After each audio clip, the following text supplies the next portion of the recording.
berkat pertolongan Allah. Enggak, ya Allah nih kita. Allah melalui Bani kita juga. Yang saya pengen ketemu anak ya, Bunda, pengen banget ketemu, ngeliat dia udah lama gak ketemu. Tiba-tiba dia WA mau datang. Sekarang ini untuk ketemu anak, ya Allah senang banget gitu. Untuk ketemu anak gitu kan. Sampai kayak gini, ini mimpi nggak gitu kan? Waktu di kamar dia berdua. Oke, berita yang beredar, Fahmi ditinggalkan oleh istri dan anak setelah sakit-sakitan. Itu benar atau enggak? Sebenarnya bukan ditinggal, Bun. Karena terpaksa. Saya sempat di acara adat, itu kan saya ikut di pelaminannya. Ya saya di situ sempat ngomong, kalau saya mau balik gitu. Jadi temen buka warung pecel lele, saya bantuin dia, cuma demi dikasih makan malam aja. Ada sisa makanan yang bisa buat pagi, dia nggak habis, bawa aja Mi, gitu. Buat saya sarapan besok pagi. Ya itu nggak memikirkan uang yang dapat sekarang nih.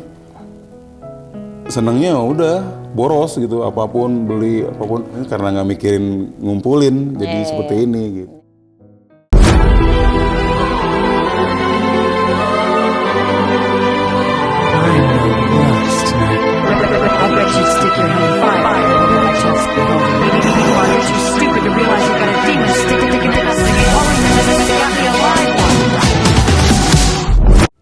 Hai guys, ketemu lagi di konten Maya Al-Erdul TV. Dan bintang tamu kali ini adalah seorang yang pernah bermain di sebuah sinetron Lupus. Dan dia terkenal dengan badannya yang besar. Kurus. Dan dia berperan sebagai Gusur dan pernah sempat sembuh dari stroke. Sekarang kesehatannya kembali menurun. Gula tinggi dan asam urat menyerang dia, dan dia sekarang berada atau tinggalnya di sebuah bukan rumah ya, di kos-kosan sebatang kara, nggak ada pemasukan. Dia adalah Fahmi Bo. Fahmi Bo, selamat datang Fahmi. Aku panggilnya Fahmi tuh Bo. Apa aja deh. Bo boleh, Fahmi boleh.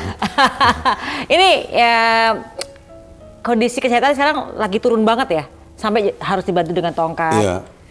Ini tongkat belum lama sih, masih beberapa bulan, 2 bulan yang lalu lah. Karena temen udah kasihan ngeliat saya jalan, kalau sendiri suka kehilangan simbangan gitu. Makanya saya dibeliin tongkat sama temen. Oh gitu. Pakai ini tongkat ya. Ya sekarang kalau jalan sendirian, terus agak jalannya jauh, aku bawa tongkat ya. Nah, tapi kalau misalkan ke kamar mandi, ke apa gitu kan bisa pegangan. Nah, bisa Itu pegangan. yang kena apa, lututnya atau? Ini telapak kaki ini kaku, dua-duanya sama betisnya. Itu karena asam uratnya atau karena gulanya? Dua-duanya. Iya, katanya sih ya. Asam urat kan linu semua kan? Iya, asam urat tuh bikin kaku kan. Terus rasanya kayak orang dibakar gitu Bun. Gitu. Panasnya minta ampun, kalau lagi panas banget. Saya sampai suka teriak, ya Allah panas banget ya Allah, sampai kayak gitu. Itu kalau lagi kumat-kumatnya. Ya. Nyangka nggak sih bakal ada di titik seperti sekarang? Dan apa sih kondisi yang bikin seorang Fahmi Bo ini down? Ya, saya pernah lah mengalami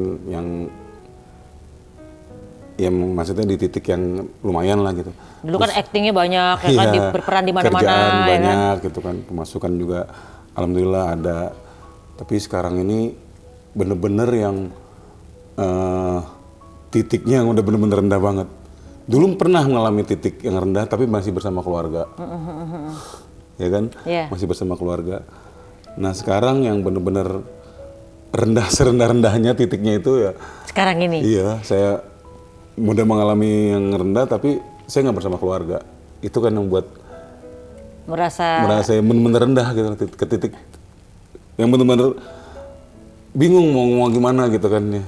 Iya. Jadi 50 tahun hidup nih, dari semua kehidupan selama 50 tahun ini, baru sekarang yang paling rendah ini ya? Iya, baru sekarang ngalamin. Selama 3 tahun ini ya, saya menyendiri. apapun sendiri, mau apa-apa sendiri. Ya, saya alamin sekarang. Sekarang ya. Nah, Oke, di kondisi Fahmi yang lagi drop ini, masih ada nggak sih teman atau saudara atau keluarga yang memberikan support, dan supportnya seperti apa? Aku dengar Nikita Mirzani sempat bantuin nih. oh iya, iya. Kalau saudara ya, saudara saya ada 2, kakak saya 1, sama adik saya 1. Ya karena mereka juga keadaannya juga nggak terlalu, ya nggak bahagia-bahagia. Maksudnya nggak punya amat lah gitu. Ya dia cuma bantu sebisanya dia dan seadanya dia gitu. Dan nggak rutin gitu, cuman bantu doa aja, cuman bantu support aja lah, penting support biar sembuh segala macam, mendoakan. Tapi kan yang namanya hidup kan perlu apa-apa ya Bun ya, hari-harian gitu, tempat tinggal juga ya kan harus bayar. Nah itu kemarin tuh Mbak Nikita Mirzani, ya Allah, itu benar-benar saya yang namanya menemukan mukjizat lah istilahnya gitu, mukjizat pertolongan Allah Lewat Mbak Nikita Mirzani. Mbak Nikita Mirzani. Pada saat udah mau diusir dari tempat kos nih ya. Iya Bun. Waduh, saya kalau ingat jadi suka sedih. Jadinya saya wawancara sama media itu hari Sabtu. Hari Minggunya tayang, hari Minggunya sore Mbak Nikita upload nyari alamat saya. Seninnya nelpon, Seninnya mengasih kabar, Selasanya datang. Karena Rabunya saya harus keluar dari kos-kosan itu. Sudah di ultimatum sama yang punya bahwa saya harus keluar kalau nggak bayar. Karena udah 4 bulan saya nggak bayar. Saya di situ bingung, padahal 1 bulan kan cuma 800.000.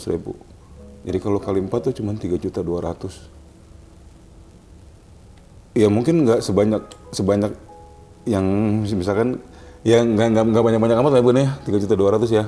Tapi kalau bagi saya buat makan aja susah, apalagi segitu. Iya. Udah. Ya pas Selasa itu Mbak Nikita Mirzani datang, dia langsung membayarkan 1 tahun. Untuk kontrakannya ya? Sorry, kos-kosan. Ini kontrakan 1 beda tahun, sama kos-kosan. Dipotong utang, dipotong tunggakan saya. Jadi saya 8 bulan ke depan bebas. Alhamdulillah ya Allah. Itu benar-benar ya, saya sebelum hari Rabu itu saya selalu berdoa setiap hari. Ya Allah, kalau emang saya masih tinggal di sini, tolong bukakan jalan. Gimana caranya? Gitu.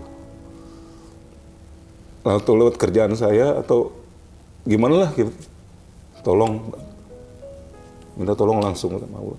Dan Allah akhirnya mengirimkan seorang Nikita Mirzani sebagai penolongnya Fahmi Bo ya. Ya, itulah yang saya bilang, ini benar-benar mukjizat pertolongan Allah lewat Mbak Nikita Mirzani.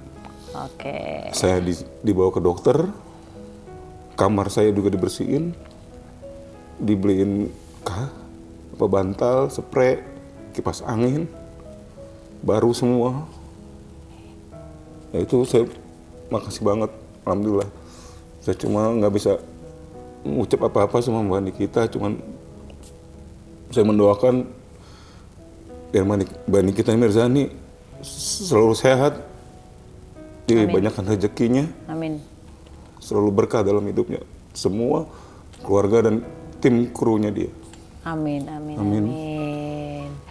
Oke, kabar baiknya akhirnya Fahmi sudah bertemu lagi dengan sang anak setelah, ini kan 2 tahun kemarin sempat nggak ketemu dan nggak komunikasi, terus tiba-tiba diundang di acara pernikahan, Iya.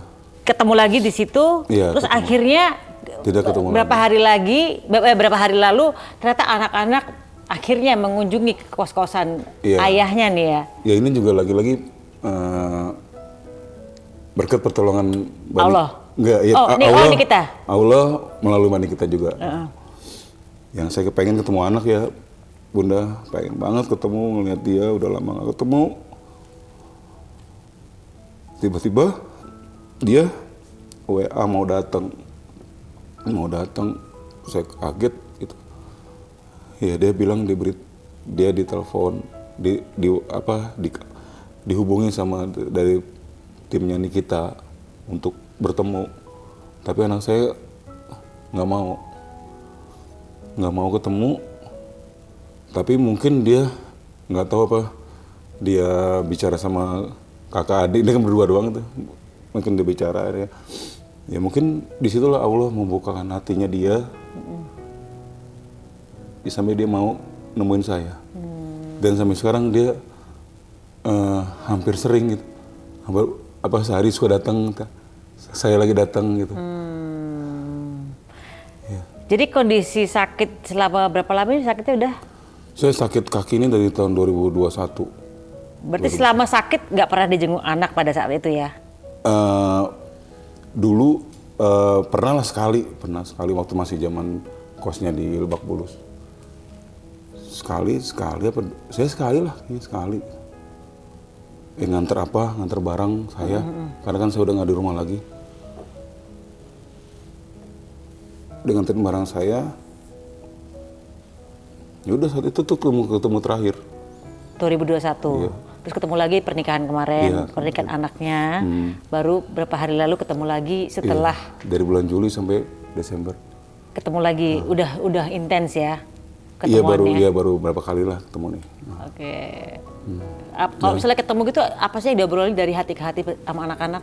Ya, saya sih pertama bilang kenapa nggak mau nemuin ayah.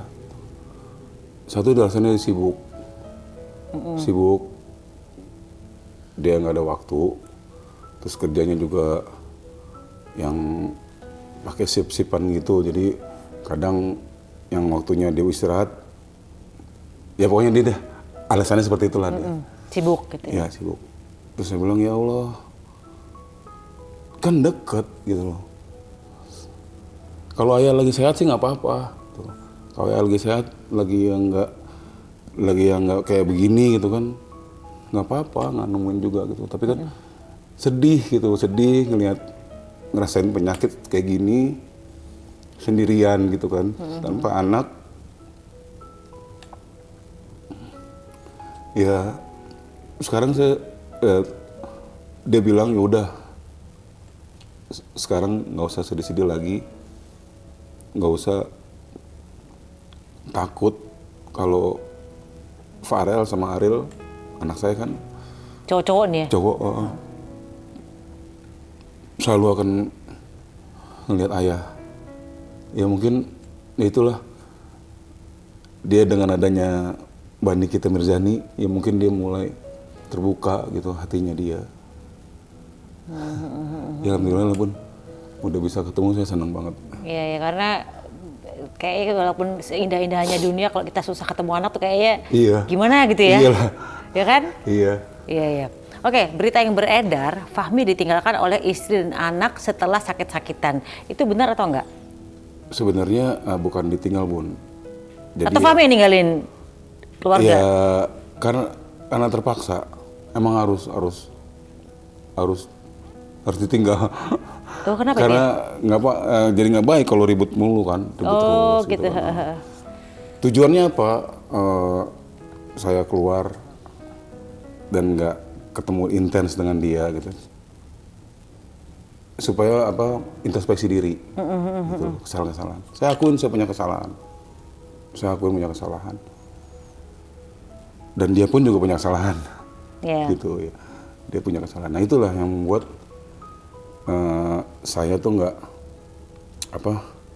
nggak bisa melupakan kesalahan-kesalahan itu, kesalahan-kesalahan dia gitu. Jadi saya yang lebih posesif kayak gitu ya. Lebih sensi kali ya? Iya sensi ya, jadi selalu nggak nerima gitu. Nggak nerima apa yang dia berbuat gitu. Istri lakukan ya. Ya itu makanya. Itu istri jawab gini, emang gue terima kelakuan lo gitu. Iya, mungkin dia seperti itu. Makanya itu selalu ribut jadi kan. Iya. Ada sesuatu pasti bawanya ke situ, ada sesuatu pasti bawa ke situ. Akhirnya pisah dulu deh. Ini pisah, ini cerai atau enggak sih? Cerai. Sekarang udah resmi cerai nih ya? Iya, benar. Oke, menurut Fahmi itu yang terbaik atau enggak? Ya terbaik lah. Yang terbaik ya? Terbaik. Dan dia juga, saya waktu saat nikah anak saya sempat di acara adat itu kan saya ikut di pelaminannya. Pas di acara adat itu. Kan berarti saya sebelah dia. Ya saya di situ sempat ngomong. Kalau saya mau balik gitu. Gitu, mau balik lagi sebagai suami istri nih. Nah, terus? Kan itu belum resmi tuh. Belum ada. Dan saya belum pernah mengucapkan kata cerai, itu belum pernah. Tapi digugat dong berarti, digugat kalau bahasa apa ya, digugat istri. Iya digugat mungkin ya. Iya digugat istri kan, digugat ya, karena aku dulu menggugat. Nah. Jadi istri yang menggugat kepada suami. Iya. Gitu. Jadi saya belum pernah mengucapkan kata cerai itu, belum pernah sama sekali.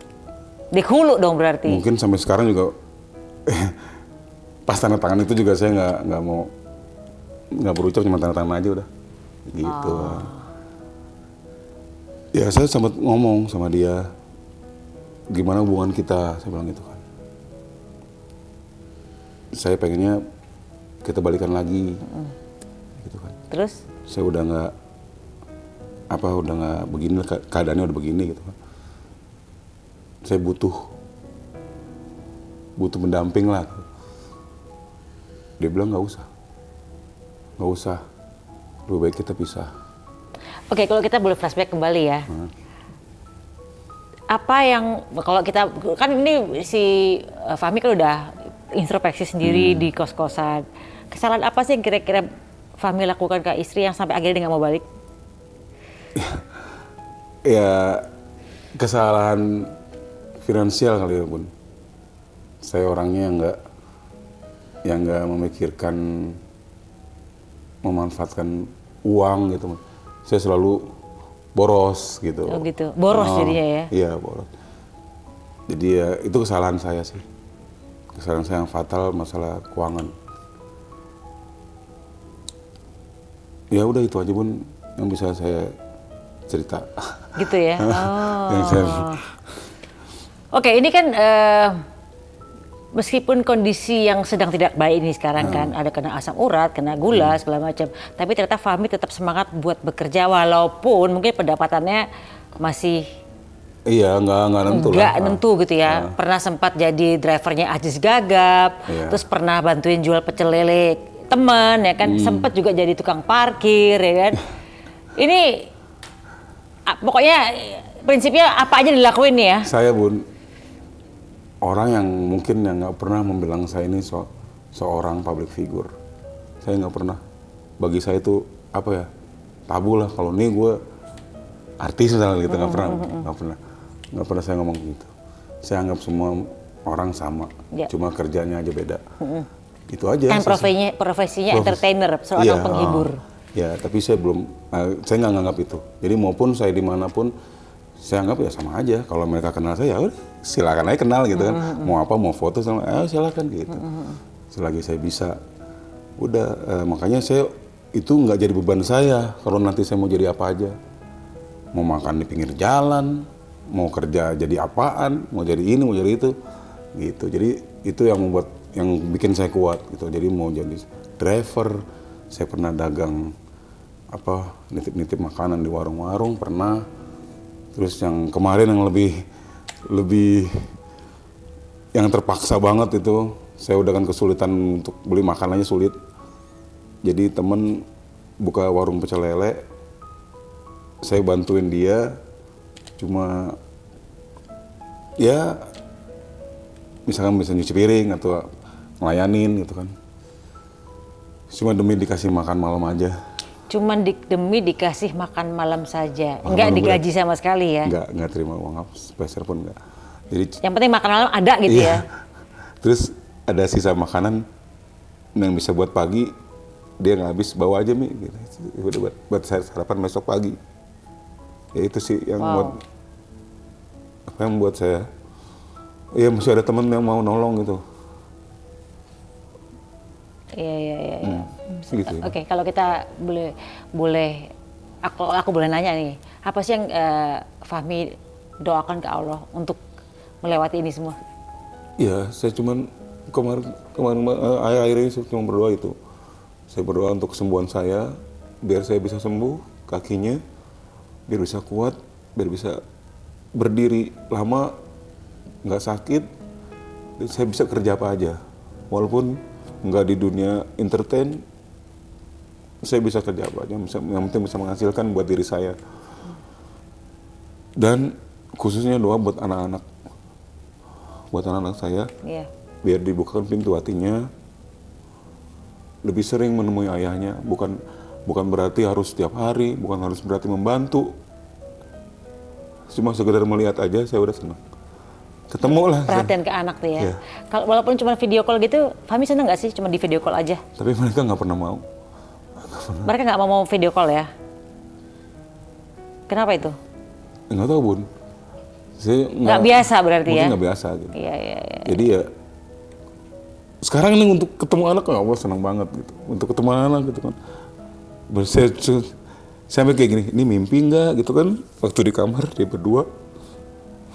Ini saya mimpi apa enggak gitu kan? Dia lagi duduk berdua gitu kan, bercanda-bercanda, kayak dulu lagi bercandanya. Ya Allah, saya mikir ini mimpi apa enggak gitu.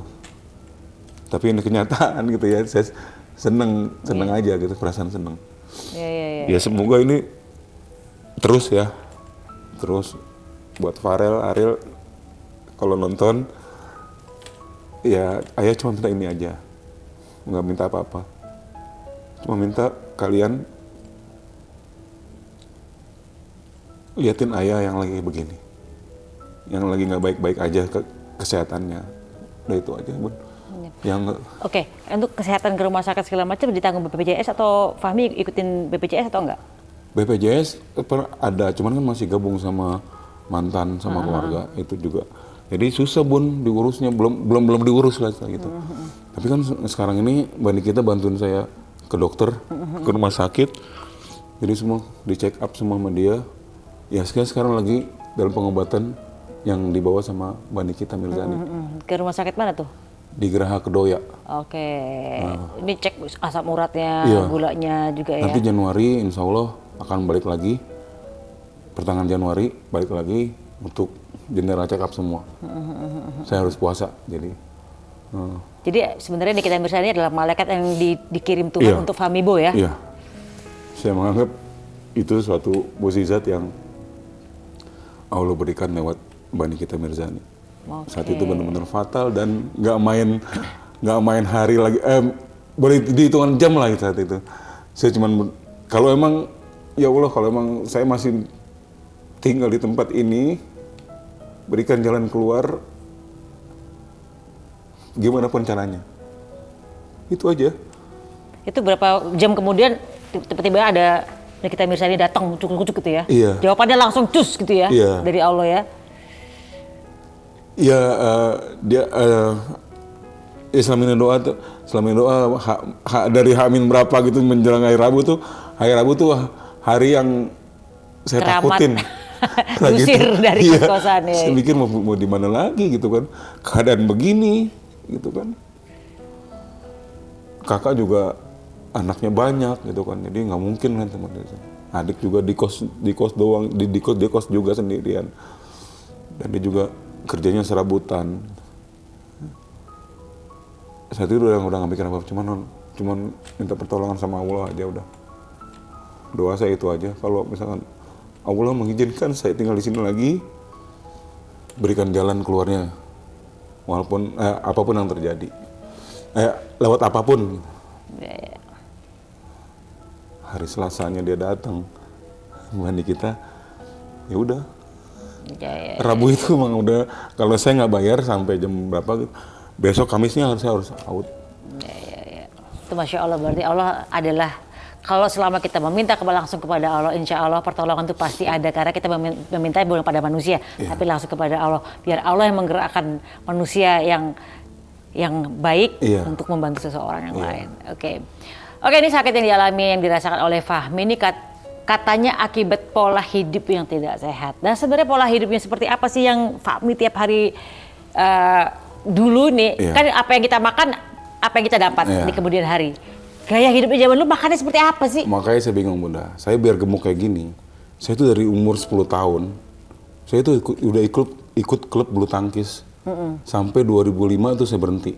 Yang namanya bulu tangkis tahun 2005 saya udah tinggalkan. Mungkin kalau saya nggak gemuk ya, mungkin saya ikut jadi atlet kayak cita-cita saya jadi atlet Ya. bulu tangkis. Saya lari kuat, saya apapun kuat lah. Karena napas saya di tahun 2005 itu saya udah nggak kuat, karena kan saya double.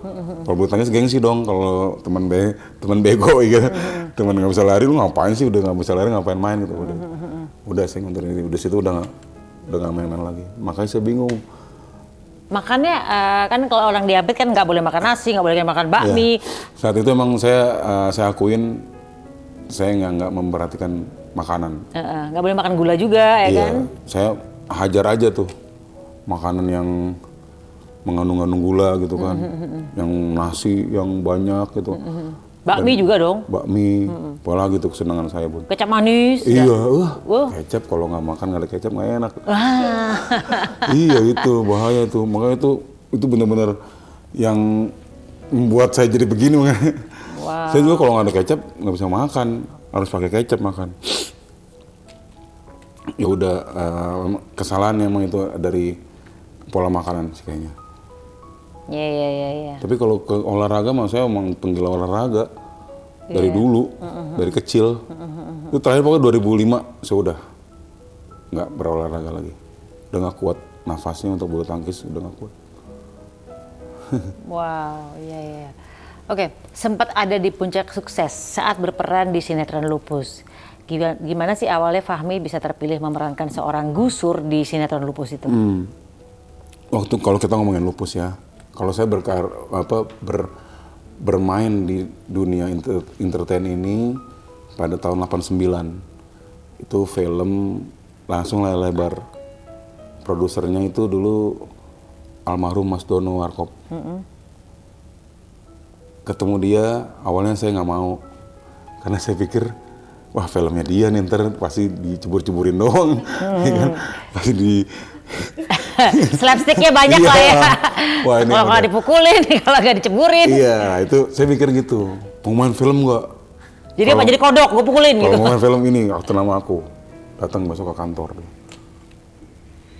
Saya sama teman-teman bilang kan, tapi saya nggak mau. Tapi teman-teman support. Datang Mi, datang. Dulu belum ada Bo-nya. Datang Mi, datang. Nah, itu asal usul nama Bo tuh dari Mas Indro Warkop. Udah. Karena Bo atau belum ada itu. Dulu belum kan ada, Bo itu itu Bo gitu belum ya. Bo kan zamannya Mbak Debbie Sertian kan. Lenong Rumpi tahun 94. 89 udah nama saya udah Bo. Jadi memang Mas Indro Warkop tuh jeli juga yang ngasih nama itu gitu kan. Ada Bo-nya gitu kan. Kenapa sih nama Bo itu? Jadi pas bikin terjadilah saya ikut main film itu kan. Pas bikin credit title, bingung kan Mas Indro.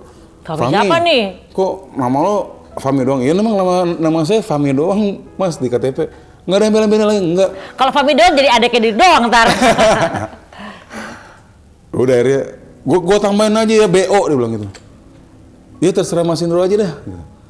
Iya gue tambahin BO nih. Emang apaan Mas BO-nya? Biang orang. Biang orang? Maksudnya biang orang tuh apa? Gemuk. Oh gemuk. Oke. Jadi singkatannya Bo itu adalah biang orang. Dan terpakai sampai sekarang ya? Ya alhamdulillah nama itu sampai sekarang saya pakai. Nah di Lupus itu kan 89, 90-nya RCTI buka decorder, baru jadi TV swasta. Saya ikut sinetron Opera 3 Zaman. Pemainnya juga sama emang sama di film saya itu.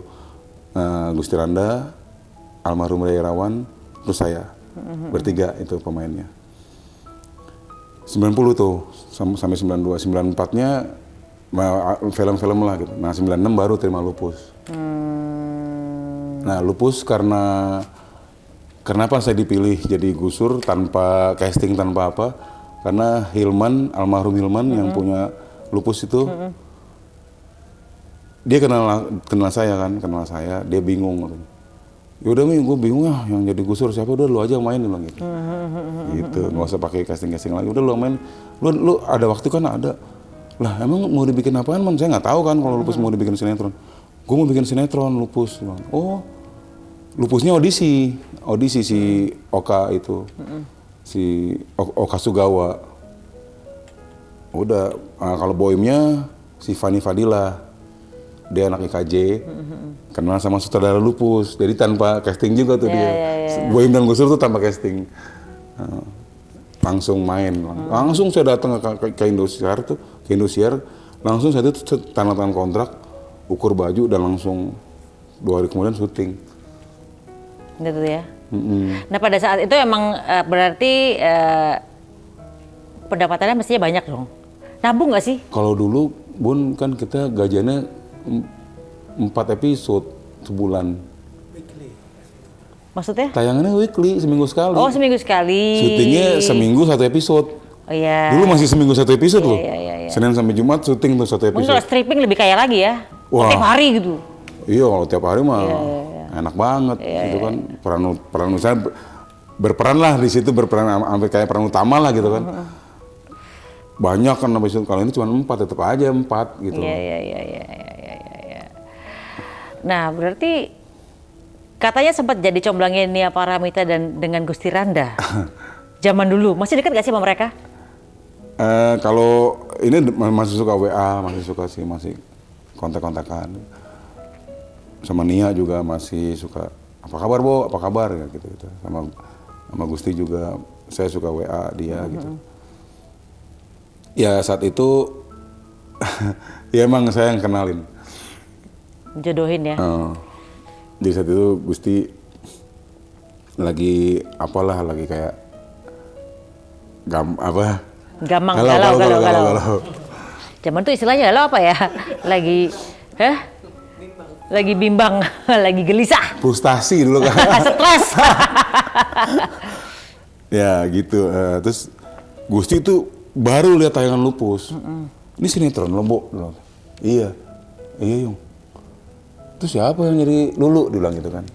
Oh itu penyanyi Nia Paramita gitu. Terus dia tiba-tiba udah ada cowok ya, dia bilang gitu. Udah, anak studio band. Karena yang jemput dia tuh anak studio band. Kayak pacaran gitu. Oh gitu. Cuman itu doang. Udah ada cowoknya. Tuh Gusti ngomong seperti itu di kamar sama saya. Kan karena saya tinggal sama dia lama. Saya tinggal sama Gusti Rana tuh hampir 8 tahun lah tinggal sama dia. Satu tempat lah gitu sama dia. Udah. Waktu syuting Lupus saya ngomong sama Nia, tahu Gusti Randa kan? Tahu lah, dia bilang gitu. Dia nanyain lu tuh, udah punya pacar belum? Dia mau kenal lu. Mau dong gitu. Oh, Nia juga mau. Wow. Mau dong gitu. Mau dong ketemu Gusti Randa ya kan. Iya kan ganteng ya zaman itu ya gitu. Iya. Ya udah akhirnya janjian ketemuan udah. Pas nikah diundang juga, Fahmi nggak? Diundang dong. Diundang ya. Ini bengkeroknya nih kalau nggak ada Fahmi nih nggak bakal kejadian nih suami istri. Saya Mer juga saya undang. Kan bukan biang orang nih bengkerok, bagian perjodohan. Ya mungkin jodoh nggak sengaja kali ya. Iya. Saya cuma bilang dia nih si Gusti nanya lo punya pacar belum gini. Oh mau sih gini. Mau kenal gak lo? Mau dong gitu udah gitu. Udah ya. Selebihnya saya nggak tahu tuh pas udah ketemu kan.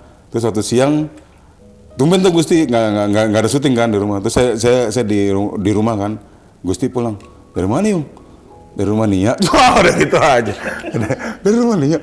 Iya wah lanjut lu gitu. Iyalah udah gitu udah saya nggak tahu lagi.